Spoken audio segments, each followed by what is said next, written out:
Salam sejahtera buat kita semua. Salam dalam kasih Tuhan kita Yesus Kristus.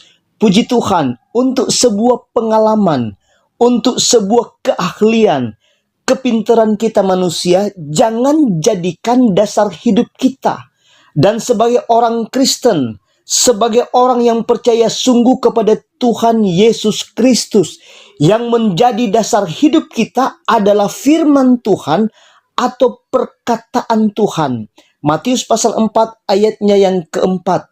Tetapi Yesus menjawab, ada tertulis, manusia hidup bukan dari roti saja, tetapi dari setiap firman yang keluar dari mulut Allah. Puji Tuhan. Dan untuk hari ini kita mau belajar bersama-sama bahwa menurut pengalaman adalah hambatan untuk menerima kesembuhan. Untuk itu, mari kita dahului di dalam doa untuk pembacaan firman Tuhan. Mari kita berdoa.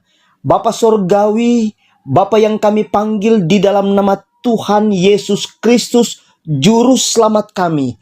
Hari ini hamba-Mu serta semua yang mengikuti channel YouTube ini sangat bersyukur dan berterima kasih atas kesempatan, atas kesehatan yang Tuhan beri dalam kehidupan kami, sehingga hari ini kembali kami mau belajar firman Tuhan.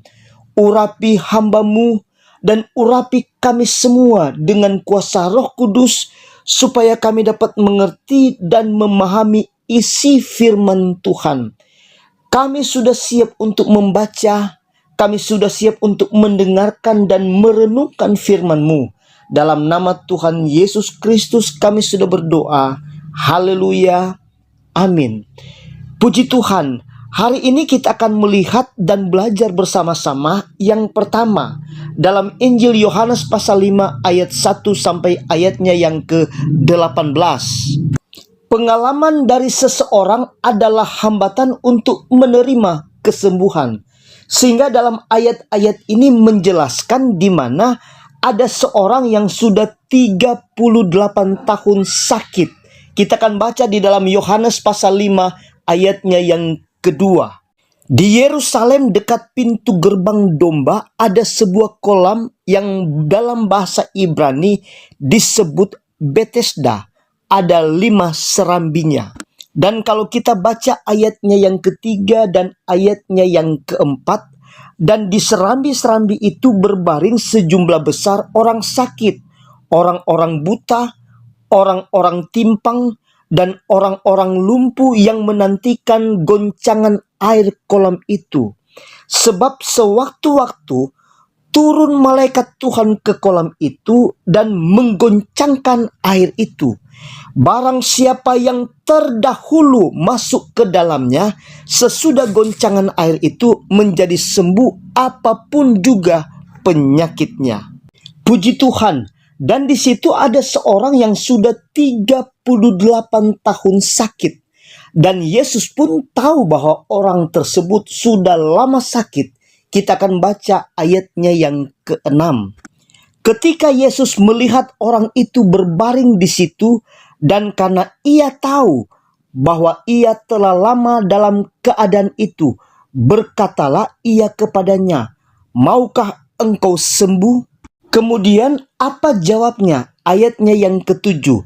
Jawab orang sakit itu kepadanya, "Tuhan, tidak ada orang yang menurunkan aku ke dalam kolam itu apabila airnya mulai goncang. Dan sementara aku menuju ke kolam itu, orang lain sudah turun mendahului aku." Dalam ayat 6 dan ayat 7 ini, Yesus tanya, "Maukah engkau sembuh?" Yang Yesus tanya A, yang dijawab B. Yang Yesus tanya adalah, "Maukah engkau sembuh?" Jadi harusnya menjawab ya mau atau tidak. Tetapi jawaban dari orang sakit ini, "Tuhan, tidak ada orang yang menurunkan aku ke dalam kolam itu apabila airnya mulai goncang. Dan sementara aku menuju ke kolam itu, orang lain sudah turun mendahului aku." Harusnya jawab, ya saya mau sembuh atau tidak. Ia menjawab demikian sebab menurut pengalamannya yang sudah berpuluh-puluh tahun. Sebab orang sakit ini sudah 38 tahun sakit. Bahwa kalau mau sembuh harus turun lebih dahulu. Harus yang pertama turun ke kolam itu. Saat air dalam kolam itu mulai goncang, itu pertanda malaikat Tuhan sudah turun ke kolam itu.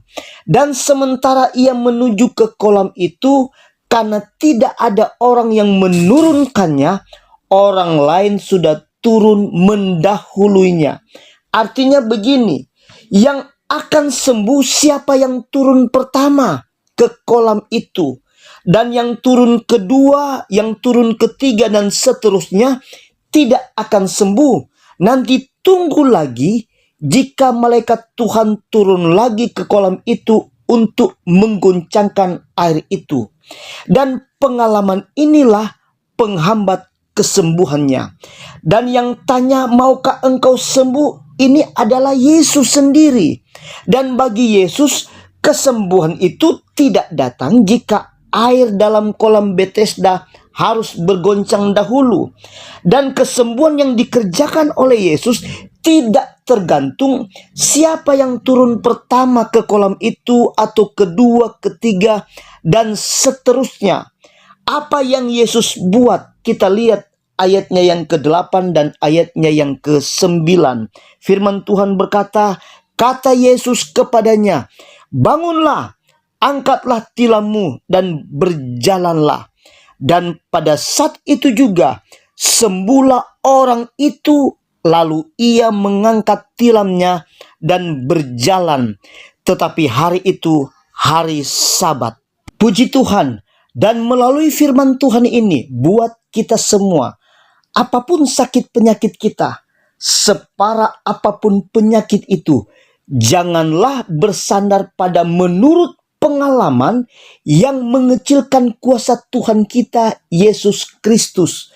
Dan jangan tunggu sampai 38 tahun baru disembuhkan. Mari kita imani bahwa Tuhan kita Yesus Kristus adalah tabib yang ajaib, dokter dari segala dokter. Dan saat kita sembuh, hiduplah untuk jadi berkat bagi banyak orang dan tetap setia kepada Tuhan. Dan yang kedua, 1 Samuel pasal 17, kisah Raja Saul. Menurut pengalamannya, Daud tidak mungkin dapat kalahkan seorang pendekar yang bernama Goliat. Tapi pada kenyataannya, oleh iman dari Daud, iman yang teguh, iman yang kuat, atau iman yang stabil.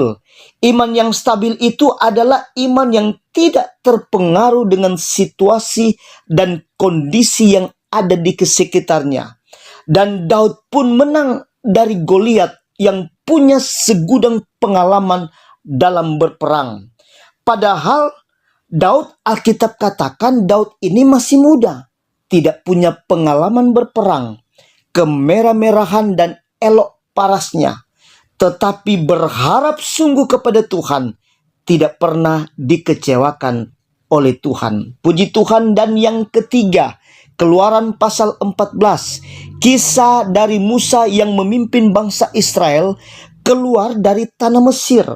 Dan saat itu mereka alami di depan tidak ada jalan, sebab ada laut Kulsum, dan di belakang mereka ada tentara Firaun yang sedang mengejar bangsa Israel ini. Dan menurut pengalaman, jika di depan tidak ada jalan dan di belakang ada musuh yang mengejar, yang jelas mereka pasti akan mati. Akan tetapi kenyataannya tertutup jalan. Tuhan buat jalan baru, yaitu laut Kulsum terbelah dan jadi jalan raya bagi bangsa Israel. Dan ini karena iman, karena ada pengharapan dari Musa sebagai pemimpin bangsa Israel. Dan Musa minta Tuhan tolong perjalanan mereka dengan berseru, dan dia mengangkat tangan. Dan waktu dia angkat tangan, Tuhan pun turun tangan, membuat jalan yang baru, jalan raya bagi bangsa Israel. Dan dengan 3 contoh tersebut, biarlah mengingatkan kita semua bahwa firman Tuhanlah yang jadi dasar hidup kita, bukan pengalaman yang mengecilkan kuasa Tuhan kita, Yesus Kristus. Tuhan Yesus memberkati kita semua. Haleluya. Amin.